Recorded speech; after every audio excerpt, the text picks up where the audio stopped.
Today I wanted to share with you my favourite moments of Shenmue. Let me know yours in that comment box below. Halfway through the game, you are tasked with tracking down the Phoenix Mirror, an item stored by Ryo's father in the family's basement. At this moment in the game, some of the bigger mysteries are starting to reveal themselves to the player, and after realizing the search must take place within the basement, you are greeted with what I can only describe as one of the best pieces of music in the game. I literally stopped playing at this point and just took everything in. This is one of the many moments that made me realize that this game is truly something special. Throughout the game, you become aware of a group only known as the Mad Angels. Everyone in the New Yokosuka Harbor lives in fear of this group, with them being linked to a major drug smuggling ring, and with the gang practically in control of the harbor. It was about time somebody kicked their asses, and that someone is you. Ryo and his new friend Guizhang take on the group in an epic 70-man battle that sees you running around the harbor like a nutter, ducking and diving, taking out enemies right, left and center until you reach the leader of the Mad Angels. Like fuck this wasn't going to be on this list, forklift racing has become synonymous with Shenmue. Seeing as the latter part of the game is taken up by forklifting, it's really no surprise. This job sees you moving crates around the New Yokosuka Harbor, is still finding time to get some martial arts practice in, and the odd standoff with the Mad Angels. At the start of each day, you are tasked with racing your fellow forklift drivers around the harbor, which can only be described as one of the funniest and cheesiest moments in the game. Now, this might not seem like a great moment in the game to most people, but the way in which the scene played out, it managed to strike a chord with me. Soon after the beginning of the game, you enter Sakuragaoka, which is one of the locations in the world. You come into contact with someone called Kame-san, who is looking for the Yamoto's residence. Now, after completing the request, a simple sentence is uttered by the lady. There are so few helpful young people these days. And she's right, I mean, just look around you. Most young people these days are fucking idiots. I love the way the game offers pieces of dialogue like this to the player, almost inviting them to compare their experiences to the game. But what is most striking about this moment is that it alludes to the overall meaning of Shenmue, which is becoming a man.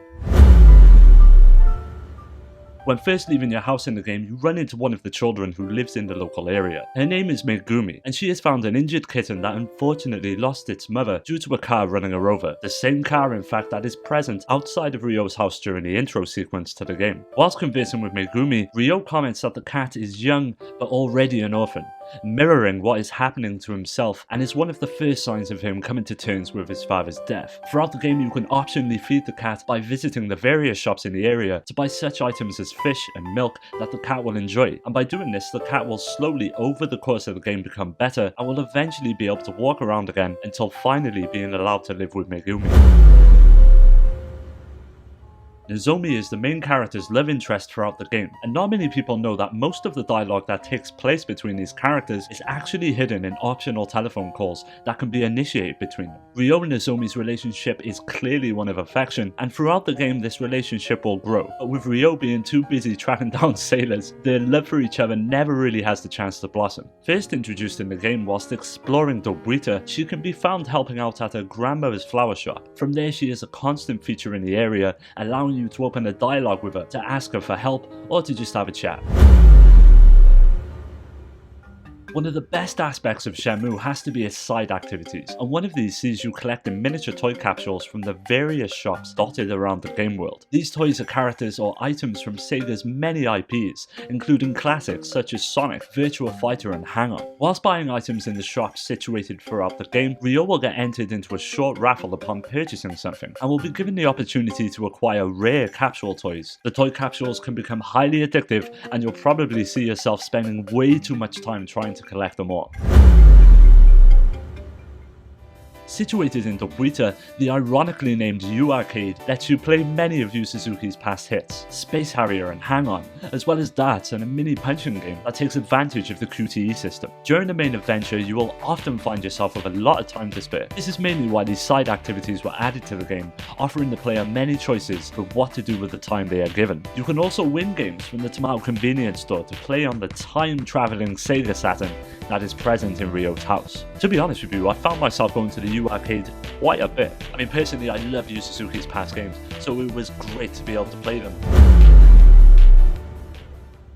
One of the best action sequences in the game sees you chasing after a man who has just tried to do you over when buying a ticket to Hong Kong. This man works for the Asia Travel Company, with whom you first come into contact with when searching for a way to travel after landing. When handing over the money for the ticket, it's clear that something is not right with the employees, as it all feels a bit dodgy. When picking up the ticket, the man escapes the store, which then sees you pursuing him through the waiter, running through crowds and evading obstacles that get in the way. There are many action segments in the game like this, but this one has to be my favourite.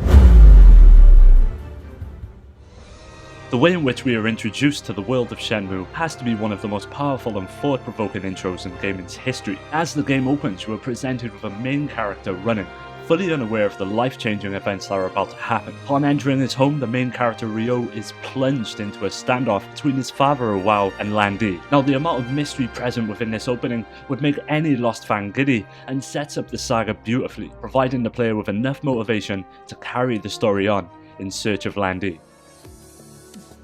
Well, that was it, guys. Make sure you leave your favourite down in that comment box below, and if you enjoyed this video, why not leave a like and subscribe to the channel for more. I will see you next time.